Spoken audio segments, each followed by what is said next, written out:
He is State Representative Jim Struzzi, and he's joining us in the studio here this morning. We have a number of different topics to talk about with him.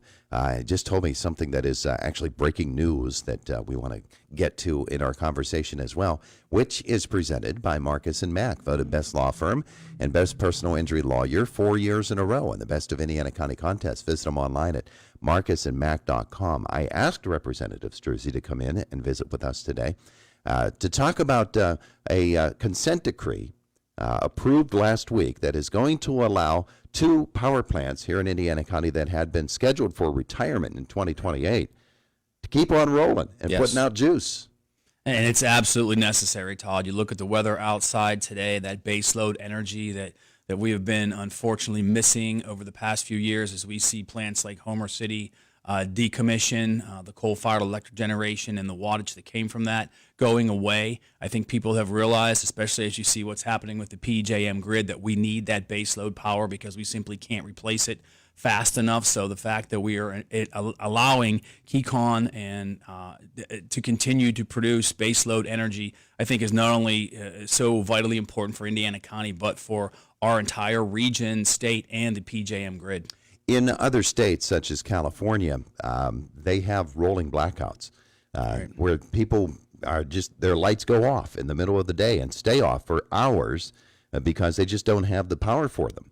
I think if people had experienced something like that around here, we might take the issue a little bit more seriously than we do, or be more aware of it at least. Well, they absolutely should, and we all should be concerned with the lack of baseload power. We see the need, as I said, on the hot summer days, and specifically days like this where it's bitter cold. You want to make sure that your heat is going to come on and your lights are going to work. And without that baseload energy, that's not a surety. And so by allowing these plants to continue to produce energy, produce electricity, we're making sure that we're keeping our community safe, we're keeping our community secure, and we're providing those basic needs that we should be providing. And I think it really speaks volumes to the fact that just a couple of months ago when we approved the budget, we got rid of the Regional Greenhouse Gas Initiative, and my understanding is that is a key component. The fact that that is no longer looming over the power plants here in this region, that's allowing them to continue as well. So that, I think, was a key piece of this puzzle as we see it moving forward. Now you have the consent decree that will allow them to continue beyond 2028. I think that speaks volumes on the importance of having that baseload power available when needed. Are we getting really badly mixed signals from PJM? On one hand, we don't have enough power. Byron was pointing this out when he was with us last hour. On one hand, we don't have enough power for the grid. On the other hand, we don't need your power. It's you know, we're getting that same those two different messages from the same source. Well, I think they just put out a statement yesterday, and I think they realized that we need to start accelerating baseload energy. We've seen over the past 5 or 10 years your baseload energy go away, your nuclear, your coal-fired electric generation. With Reggie looming over us for all these years, we haven't built new gas-fired electric generation. Now we can see that trend change, and we can see that electric generation come back to Pennsylvania, not just for the jobs, but again for the baseload energy. As you continue to hear these discussions about concerns with data centers coming in and the needed electricity that they will require, fortunately in Homer City, they're building that 4.5 gig power plant that will provide that energy and put energy into the grid. But again, those are the concerns people have. But if we had that baseload energy, I don't think those concerns would exist. As we push for, requirements for renewables over the years, requiring certain percentages of electric generation to come from solar and wind, that's what's put these power plants out of commission. That and bad federal policy, bad policy like Reggie. So while, renewables are fine, but they shouldn't be a requirement. We need that baseload energy that powers the grid, again, on days when it's bitter cold like this, when you have bad winter storms like we've had in the past, and those hot, hot summer days. Need every drop of juice that we can find. Absolutely. So Keystone Generating Station in Shalocta, Conemaugh Generating Station in New Florence, Seward, Huff, that area. Right. Those will be able to remain open past their scheduled retirement dates of 2028, according to the consent decree that was signed last week. Yes. And that's exciting news. Are they going to have to change what they're doing? Are they going to have to install new equipment? How is it all going to happen? I don't fully understand all the ins and outs of it, Todd. My understanding is that the consent decree allows them to continue to operate as they are, remaining environmentally compliant without having to adhere to the new rules that would have kicked in 2028, which was essentially what was going to put them out of commission. So this consent decree, while they will still remain environmentally compliant based on the Clean Water Act through Pennsylvania, I believe it could allow them to continue to operate but not have to adhere to some of those more extreme rules that were going to kick in 2028. That's my understanding. We're still going to have to find more juice. Yes. There's got to be more absolutely, electricity. yes.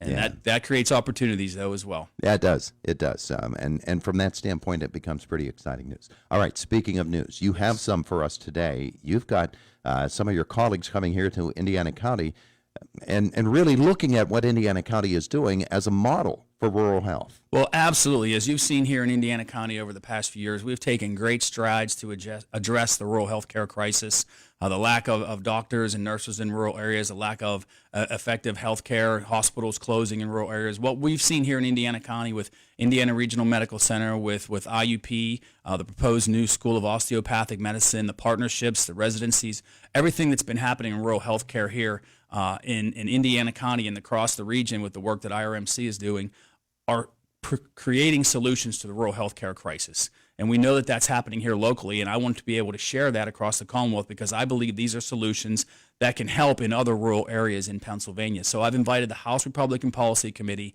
to come to Indiana tomorrow for a tour. We're going to visit the new Coptic Science building on IUP, the new behavioral health facility at IRMC. We're going to pay a visit down to Homer City to look at the redevelopment site because I think that's part of the big, the puzzle piece that we need the energy for our rural communities as well to make sure that we have the jobs and the resources to support the rural healthcare system. So I think it all ties together. We're going to pay a visit to the new Welcome Center. I want my colleagues to see all the good things we have happening here in Indiana County. And then on Thursday morning, we're going to have a policy hearing looking specifically at what IRMC and IUP are doing. We're going to have the Hospital Association come in and talk to us about the challenges that we're having with rural health care right now. And then we're going to look at the specific solutions that IRMC and IUP have presented. I think it was the fourth year that we've had the Rural Healthcare Conference at IUP back in November. And just to hear what's happening, I think is something that more people need to pay attention to because we are creating viable solutions here in Pennsylvania, right here in Indiana County, that will help all of Pennsylvania. So you've got a whirlwind tour coming up here. It's exciting, and I'm really, really proud to show off Indiana County to my colleagues. And I'm glad that they've chosen to come here and be part of this policy tour and hearing on Thursday because I think that we will be able to really extract some great ideas that we can share, whether it's through legislation or just simply sharing the ideas that can be replicated across the Commonwealth. The hearing on Thursday, of course, will be available and open to the public. Yes, it's open to the public. It will be at the Hilton. At the Hilton. Yes. At what time? 9 a.m. At 9 a.m. So there you go, folks. A chance to watch government in action there and see the House Policy Committee, Republican Policy Committee, talking about rural health here in Indiana County. It really is an exciting picture, isn't it? With the College of Osteopathic Medicine, with IRMC and everything that they're doing. I think one of the really quiet but really effective things that we're going to see is what IUP or IRMC does with the Mack Park property. Yes.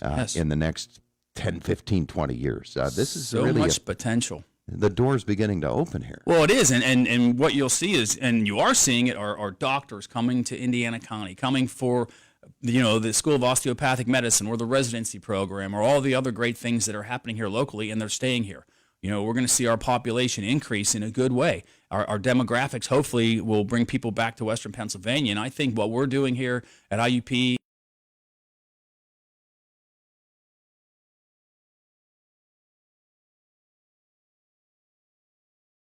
over the last 15 years or so, about the decline in hospitals and about the healthcare options that people have in rural communities such as Indiana. And we're classified as a rural community here in Indiana, and so all across the county as well.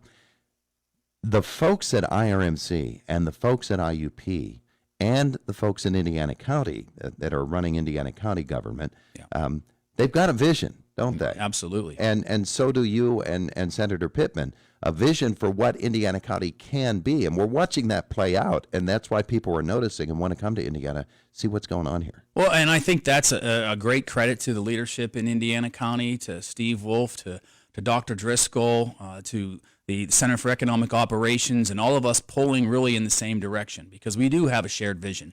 And I think that if you don't have the opportunity to see other areas of the state, that isn't always the case. And there's conflicting interests, but here in Indiana County, and we communicate, we meet, we talk to each other, and that forms the partnerships and the relationships that you need to be successful. And that's why you're seeing all these great things happening between those two entities and really the entire community. Yeah. We've got some people in leadership positions here around Indiana County, and I think this is going to be a big issue in the next 10 or 15 years. People in leadership positions that have been there for a long time. Those folks are going to reach the age where they can no longer or won't be willing to any longer be in the leadership positions in which they are. Are we grooming enough young leaders in our area to pick up the mantle and keep running?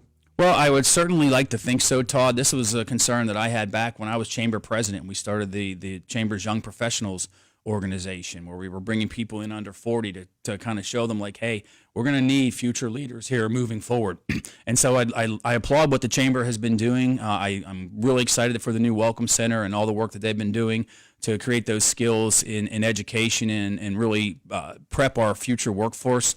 I do my best, and I know that Senator Pittman does through his Student Government Council event that he has, to encourage young people to get involved, to encourage them to give back to their communities, to volunteer, do all those sorts of things, because that opens doors for you. Really the key, and I've learned this throughout my entire career, if you want to be successful, you have to have effective relationships. Relationships where you're showing people that you can operate with integrity and trust, that you're reliable, and that will open doors for you. And I think that young people need to put their foot through that door when it opens and accept that opportunity. So I hope that young people out there can hear these messages and come forward.